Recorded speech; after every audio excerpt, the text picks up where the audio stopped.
Evangelho segundo São Marcos, capítulo 7, a partir do verso 5.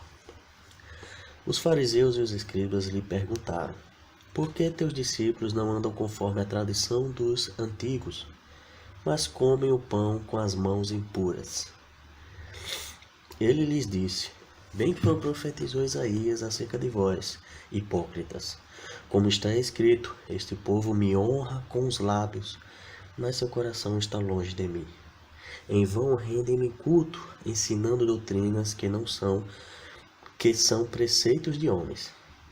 Porque, deixando o mandamento de Deus, vós vos aferrais à tradição dos homens, como o lavar dos jarros e dos copos, e fazei muitas outras coisas semelhantes a essas. E disse-lhes também: Bem desconsiderais o mandamento de Deus para conservardes a vossa tradição. Porque Moisés disse: Honra teu pai e tua mãe, e quem maldisser ou o pai ou a mãe, que morra sem perdão. Porém, vós dizeis: Se um homem disser ao pai ou à mãe qualquer coisa com que pudesse beneficiar-te de mim, é corbã, isto é, oferta ao Senhor. Nada mais lhe deixais fazer em favor de seu pai ou de sua mãe, desconsiderando a palavra de Deus com vossa tradição, que vós ordenastes, e muitas coisas fazeis semelhantes a essa. O tema de hoje é os 500 anos da Reforma Protestante. Devemos entender que as reformas religiosas é um tema muito comum na Bíblia. Após a instituição da religião por Moisés, houve alguns períodos em que existiu uma reforma ou tentativa de reforma da religião judaica. Um exemplo disso é o próprio cristianismo, que surgiu como uma reforma do judaísmo. Houveram algumas reformas negativas, tais como as reformas de Jeroboão e Acabe, que na verdade não eram bem reformas, né? Se a gente entender, reforma é trazer de volta a forma. E o que Jeroboão e Acabe tentaram fazer foi instituir uma nova religião no lugar da antiga. Jeroboão, com medo do povo voltar a seguir o rei de Judá, pois todos os anos, como ordenava a lei, eles iam até o templo de Jerusalém adorar o Senhor. Jeroboão então faz 2 bezerros de ouro, colocando um em Betel e o outro em Dan, e disse para o povo que aqueles bois eram os deuses que fizeram os israelitas saírem do Egito. Já Acabe era casado com Jezabel, filha de Etibaal, que era rei dos Sidônios e sacerdote de Baal. Por influência de sua esposa, Acabe serviu a Baal e incentivou os israelitas a o adorar, construindo um templo para Baal em Samaria. Diante da deturpação ou a tentativa de servir a outros deuses do povo de Deus, dos israelitas, houveram boas tentativas de reformas, né? Ou seja, buscaram se retornar ao culto a Jeová dos Exércitos. São exemplos dessas reformas as instituídas pelo rei Ezequias de Judá, o rei Josias também de Judá, o profeta Jeremias e os profetas Malaquias e Zacarias. Ezequias buscou trazer o culto a Jeová Deus de volta. Ele quebrou as imagens e os símbolos de Azerá, de Baal, de Astarte, e destruiu até a serpente de bronze de Moisés, que daquela época ainda existia e era reverenciada e era cultuada, como também destruiu todos os altares nos lugares altos. O rei Josias ele também buscou restabelecer o culto a Jeová Deus. Ele reformou o templo de Jerusalém, que foi abandonado e destruído, né, durante os outros reis que abandonaram o Senhor. E ele renova a aliança com o Senhor e voltou a celebrar a Páscoa. Jeremias foi chamado por Deus para o ministério de profeta para denunciar a apostasia e a hipocrisia dos judeus. Jeremias criticou o culto hipócrita dos judeus, que até ofereciam coisas caras no templo, e profetizavam paz, paz e paz, mas viviam em pecados e maldades. Zacarias e Malaquias eram profetas do período pós-exílio.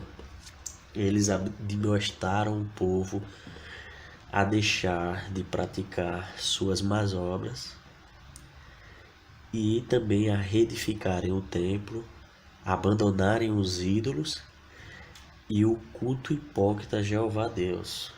Ele vai condenar, por exemplo, a Zacarias, ele condena o jejum que era praticado pelos judeus aí nessa época pós-exílio.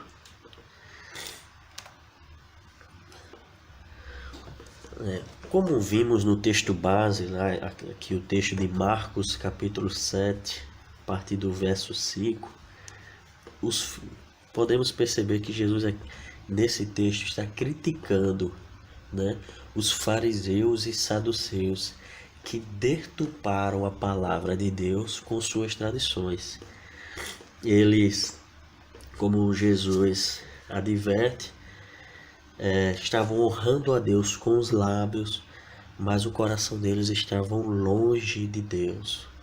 Eles estavam ensinando doutrinas e preceitos humanos, mas estavam deixando o mandamento de Deus e se agarrando à tradição dos antigos, dos homens, dos anciãos. E devido a isso, o Senhor vai mostrar para eles que eles invalidavam a palavra e se apegavam a tradições inúteis, como por exemplo o lavar de jarros e de copos. Então Jesus vai criticar muito os fariseus por causa desse abandono da lei de Deus, da palavra de Deus, das sagradas escrituras, para servir as suas próprias tradições. E aí o Senhor Jesus alerta os seus discípulos, lá em Mateus capítulo 16, a partir do verso 5, que os discípulos deveriam não se contaminar, tivesse cuidado com a doutrina dos fariseus. Em Lucas capítulo 5, verso 37, o Senhor Jesus vai dizer que é impossível, né, que os homens não se colocam vinho novo em odre velho, mostrando que, querendo dizer que dificilmente se consegue combinar as doutrinas, a pregação apostólica, a pregação bíblica com as tradições antigas. Não dá para combinar a tradição com a palavra, porque muitas das vezes um invalida o outro, como o Senhor vai falar lá em Marcos, que através da tradição da oferta ao Senhor estava invalidando o mandamento de honrar pai e mãe. Então, muitas das vezes a tradição e a doutrina bíblica, elas são contrárias. E aí Jesus vai dizer que aquele que conhece, no versículo 38 de Lucas, vai dizer que quem conhece, né, a doutrina bíblica, ele não vai querer participar das tradições, porque a doutrina bíblica é muito melhor. Devemos também destacar que durante muitos anos os discípulos do Senhor Jesus foram considerados como pertencentes a uma seita do judaísmo. Lá em Atos capítulo 24, verso 5, Paulo é acusado de ser o líder, o chefe da seita dos nazarenos. Então eles identificavam, né, os discípulos do Senhor Jesus como a seita dos nazarenos e atribuíram a Paulo como o líder, o chefe delas. Então o cristianismo ele vai nascer a princípio como uma seita do judaísmo, a princípio ele vai pertencer ao judaísmo, e à medida do passar do tempo, principalmente com a chegada dos cristãos gentios, ou seja, daqueles que não eram judeus, é que o cristianismo vai se separando do judaísmo tradicional e vai criando um próprio corpo doutrinário, né, e uma própria forma como uma nova religião. Então o cristianismo ele era a princípio uma tentativa de reformar, de trazer o judaísmo para um judaísmo bíblico, né? E com o passar do tempo foi se separando do judaísmo e se tornou uma religião nova, chamada de cristianismo. Mas essa religião, com o passar do tempo, também vai se deturpar, né? Devemos entender o seguinte: a palavra Igreja Católica ela era utilizada já no segundo século, no final do primeiro século e início do segundo século, pela Igreja, pelos chamados pais da Igreja, para designar o conjunto de todos os cristãos que viviam no mundo, né? Então havia, como nós vimos nas epístolas, havia a igreja em Roma, a igreja em Corinto, a igreja em Éfeso, a igreja em Filipos, a igreja em Tessalônica, a igreja na Galácia. E aí o conjunto de todas essas igrejas, né, dessas igrejas locais, formavam uma igreja universal, uma igreja católica. Mas até o ano de mais ou menos 313, 380, por aí, a igreja não era uma instituição, era um conjunto de pessoas. A Igreja Romana passa a ser institucionalizada após a ascensão de Constantino, do imperador Constantino, né, em 313, e principalmente após o decreto de Teodósio I, que estabeleceu o cristianismo como a religião oficial do Império Romano em 380. A partir desse momento, né, a Igreja Romana vai assimilando a cultura pagã, e à medida que ela vai recebendo, né, um grande número de adeptos, um grande número de pessoas que se diziam cristãs, que assumem o cristianismo por causa do decreto de Teodósio, ela vai recebendo essas pessoas com suas culturas, com as suas tradições, e essas tradições vão sendo absolvida pela Igreja Romana, né? E isso vai modificar a doutrina, a liturgia, ou seja, a forma de culto e o sistema ministerial, né? O colégio ministerial, que eles chamam de magistério, vai se modificando nessa época, né? Começa nessa época e durante mais de 1000 anos vai mudando bastante a forma de doutrina, a forma do culto, a forma que o ministério se estabelece, vai se modificando com o passar desses anos, através da influência dessas pessoas que vieram com suas tradições para dentro da Igreja Romana. E aí vamos destacar algumas dessas doutrinas que foram incluídas na Igreja Romana, né, a Igreja Católica Romana.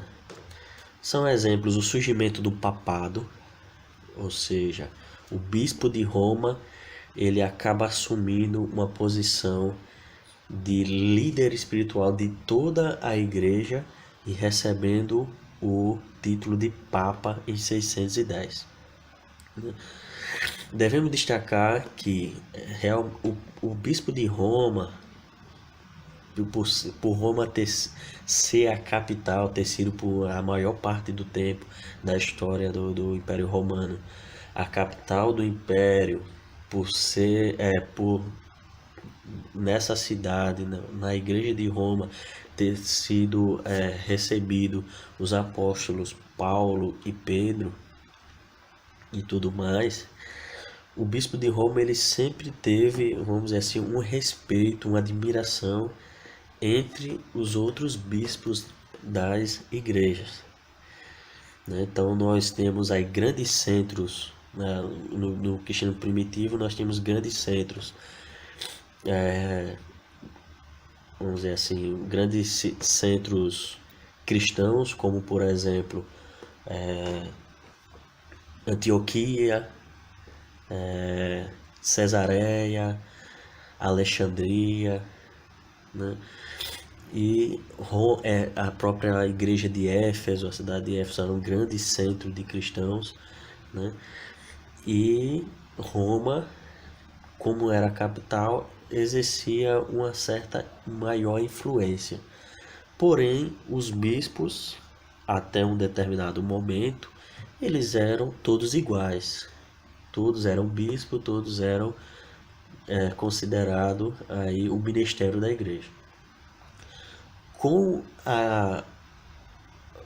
o decreto do cristianismo como religião oficial do Império Romano, o bispo de Roma acabou recebendo mais autoridade do que os outros pelos próprios imperadores romanos. Como Roma era a capital do império, né? Então os imperadores queriam manter o império unido ao redor da nova religião e precisava que o bispo de Roma tivesse uma certa autoridade para se impor à demais cristandade. E aí o bispo de Roma vai ganhando cada vez mais importância e no ano 610 aproximadamente ele recebe o título de Papa, né? O líder máximo da igreja, o Pontífice Maximus, né? O sumo pontífice, né? Da igreja. Outra tradição que entrou na igreja foi a veneração aos anjos e aos santos no ano 371 aproximadamente, e a Santa Maria, né, a mãe de Jesus, no ano 431. Então o que acontece? Essa grande quantidade de novos adeptos ao cristianismo que veio após o decreto de Teodósio I, lá em 380, eles vêm da onde? Do politeísmo. Eles tinham a sua tradição arraigada em vários deuses, eles tinham vários deuses. Então a igreja recebe esse povo com essa tradição de servir a vários deuses e acaba ficando um pouco estranho para eles ter um único objeto de culto, que inclusive nem imagem tinha. Então a igreja vai, né, recebendo esses cristãos, e havia um certo respeito, uma certa consideração pelos mártires da igreja, aqueles que morreram por não negar a fé. Havia um grande respeito à memória desses homens, como Irineu de Lyon, Policarpo, e outros grandes, Inácio de Antioquia, e outros grandes nomes aí que não negaram a fé, morreram por não negar a fé. Estes homens eram muito estimados na igreja, a memória deles era muito estimada. E aí novos cristãos que vieram após o decreto de Teodósio I passa a reverenciá-los, né, a venerar, né, esses santos e esses anjos. Como também havia uma cultura muito grande do Império Romano de adoração a divindades femininas, como Atena, que era conhecida como Minerva, e a deusa da lua Artemis, a deusa da lua Artemis, que na mitologia grega é Artemis, na mitologia romana era Diana, se eu não me engano é Diana. Então havia uma grande veneração a divindades femininas, né? Havia uma grande tradição de culto a divindades femininas dentro do Império Romano. E aí esse povo, quando chega à igreja, encontra na mãe do Senhor Jesus, a Santa Maria, como essa substituição a essas divindades femininas. E aí passaram a adorar, a venerar Maria como a mãe de Deus, né? No ano 500, nós vamos ver na história que o ministério da igreja, né, os párocos, os bispos, arcebispos, cardeais e toda essa hierarquia que foi construída durante esses mais de 1000 anos, eles começaram a se diferenciar até da maneira de vestir dos demais membros, né, do restante da cristandade. E aí vem algumas coisas terríveis que aconteceram durante a Idade Média, que foi a venda de cargos eclesiásticos, ou seja, famílias poderosas pagavam para que seus filhos fossem bispos, arcebispos, cardeais das igrejas, e aí o Papa recebia, né, esse dinheiro em forma de doação e agraciava a família com alguém da sua família sendo ordenado a algum cargo eclesiástico na igreja. E muitos deles eram leigos, ou seja, não tinham nenhum conhecimento das Sagradas Escrituras, porque naquela época, na Idade Média, a Bíblia era escrita em latim. Então poucos conheciam o latim, poucos naquela época conheciam o latim, e então eles muitas vezes eram ordenados aos cargos e não tinham um conhecimento mínimo, né, da palavra de Deus, da Bíblia. E aí, como esses cargos eram comprados, houve uma grande corrupção, né? Nessa época era obrigatório o ministério, né, eclesiástico serem celibatários, ou seja, não poderiam casar nem ter relações sexuais. E aí muitos desses que compraram carros na igreja tinham famílias, constituíam famílias de maneira não oficial, e era uma verdadeira corrupção muito grande durante a Idade Média aí dentro da Igreja Romana. E uma das coisas mais graves da igreja era as relíquias e a venda de indulgências, né? Indulgências eram, vamos dizer assim, eram perdões concedidos pelo Papa para pessoas que estavam mortas, e aí acreditava-se que as pessoas estavam no purgatório pagando pelos seus pecados, e quando o Papa concedia uma indulgência, aquela pessoa era imediatamente perdoada e saía do purgatório e ia diretamente para o céu, para o paraíso. Teve muitas outras coisas, mas a gente vai se atentar mais a essas. E aí, durante esse contexto, durante esse quadro, esse cenário de corrupção, de venda de indulgência, né, de venda da salvação, de todos esses problemas dentro da igreja romana, houve alguns movimentos de tentar reformar essa igreja, de trazer ela de volta àquele cristianismo primitivo, aquele cristianismo puro, sincero, né, voltado, né, à salvação e a servir ao único e verdadeiro Deus. E dentro desse contexto nasce o alemão Martinho Lutero. Martinho Lutero nasceu em 1483, morreu em 1546. Era um monge alemão da Ordem dos Agostinianos. E a partir de 1512, após concluir o seu doutorado em teologia, passou a pregar na Universidade de Wittenberg. Ao estudar as Escrituras, ele percebeu que suas penitências, suas boas obras, não serviam para a conquista da sua salvação. Mas ele entendeu lá em Romanos capítulo 1, versículo 16, que o justo vive pela fé. Que nós somos justificados pela a fé em Cristo Jesus.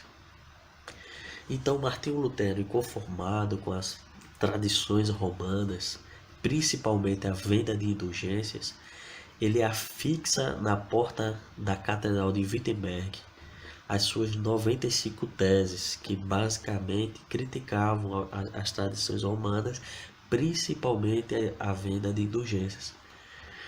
Tudo isso ele fez no dia 31 de outubro de 1517. Então ele afixa na porta da Catedral de Wittenberg, no dia 31 de outubro de 1517, as suas 95 teses, essa data que é considerado o dia da Reforma Protestante, e que neste ano, dia 31 de outubro deste ano, nós comemoramos 500 anos da Reforma Protestante.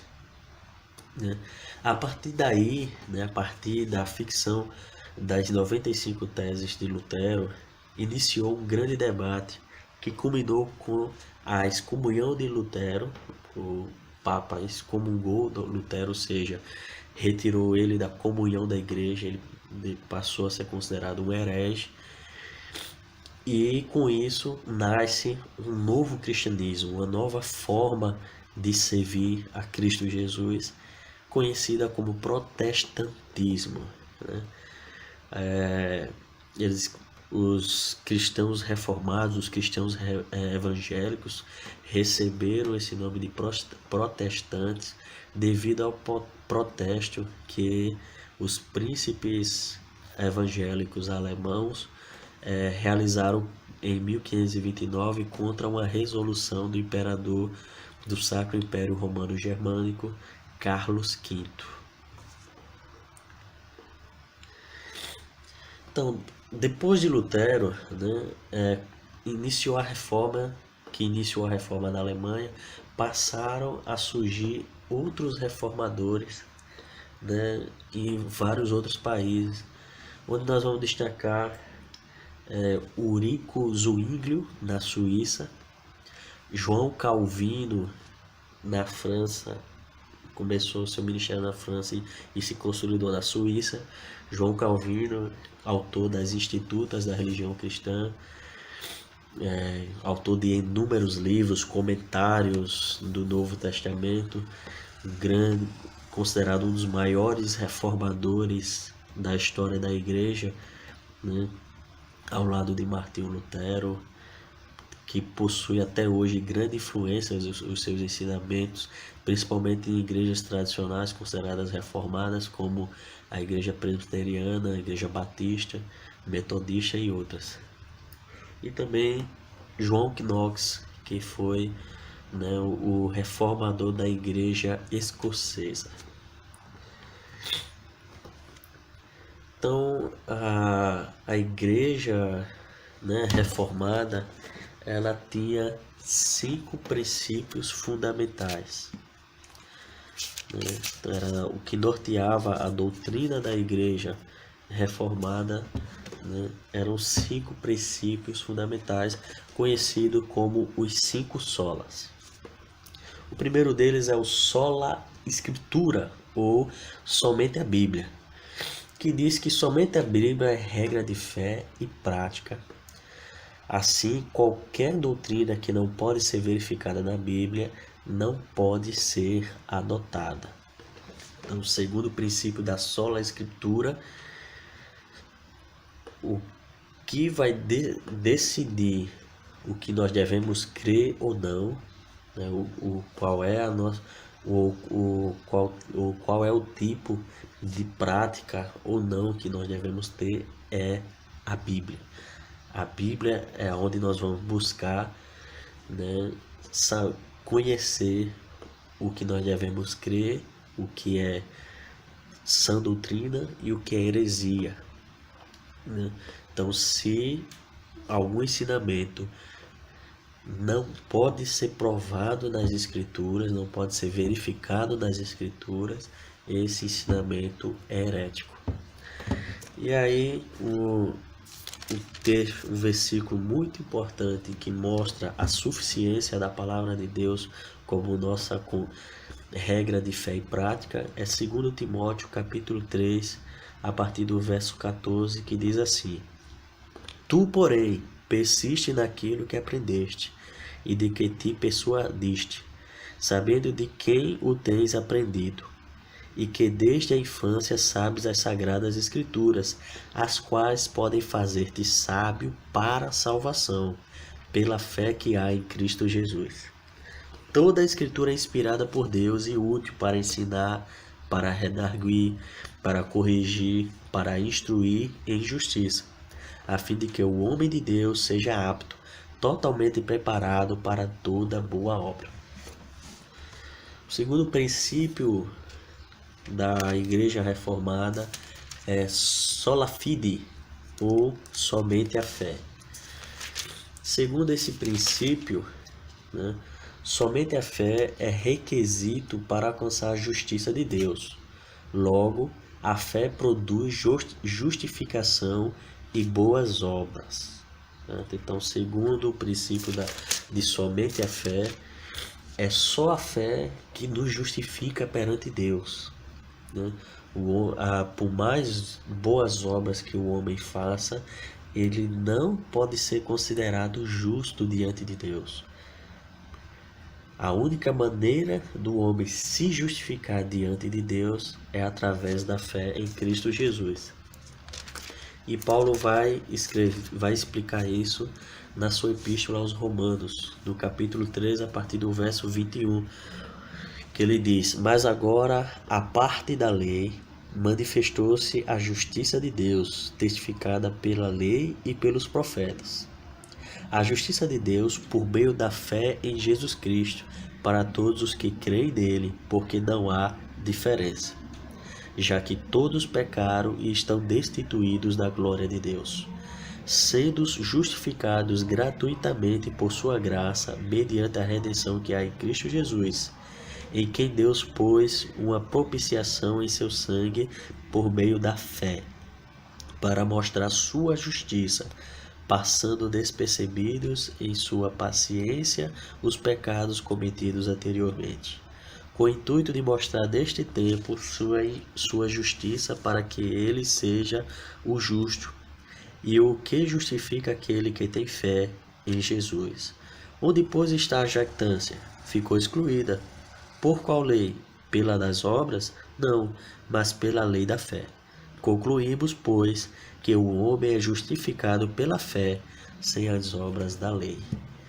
Então, Paulo, aos Romanos, vai escrever que não somos justificados pelas obras, mas somos justificados pela fé no sacrifício de Jesus Cristo na cruz. O terceiro princípio da Igreja Reformada, da Reforma Protestante, é a sola gratia, ou somente a graça. onde diz que somente a graça de Deus é que é requisito, é que nos concede salvação. Desta forma, somos salvos pelo favor de Deus que não merecemos, né? Então, se de acordo com o princípio da sola gratia, nós somos salvos, né, da condenação eterna por causa da graça de Deus e somente por causa da graça de Deus. Nós não merecemos a salvação e não há nada que possamos fazer que nos dê esse direito de salvação. Mas somos salvos apenas pela graça de Deus, pelo favor que Deus faz por nós, sem nós merecermos. E aí Paulo vai explicar isso aos Efésios no capítulo 2, a partir do verso 4, onde ele diz: Mas Deus, que é rico em misericórdia, pelo seu grande amor com que nos amou, e estando nós mortos em nossos delitos, deu-nos vida juntamente com Cristo. Pela graça sois salvos. E, juntamente com ele, ressuscitou-nos e fez-nos sentar nos lugares celestiais com Cristo Jesus, para mostrar nos séculos vindouros as supremas riquezas de sua graça, em sua benignidade para conosco em Cristo Jesus, porque pela graça sois salvos, por meio da fé. Isso não provém de vós, pois é dom de Deus. Então, somos salvos pela graça de Deus, sem que nós mereçamos, sem que nós possamos fazer nada para merecer. O quarto princípio da Reforma Protestante era o solus Christus, ou seja, somente Cristo é o mediador entre Deus e a humanidade. Ou seja, só Cristo é o nosso intercessor e advogado fiel. Então, esse princípio vai nos nortear que a único que nós podemos pedir intercessão junto a Deus é a Cristo Jesus. Ele é o único que faz essa ponte entre nós e Deus, que nos liga com o nosso Criador. E aí Paulo vai escrever da sua primeira carta a Timóteo, no capítulo 2, versículo 5, que porque há um só Deus e um só mediador entre Deus e os homens, Jesus Cristo, homem.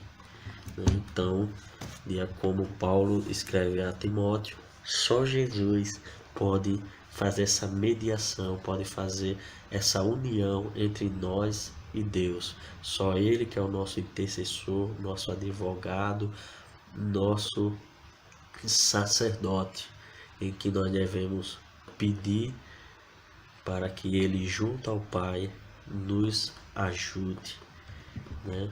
Conceda aquilo que precisamos.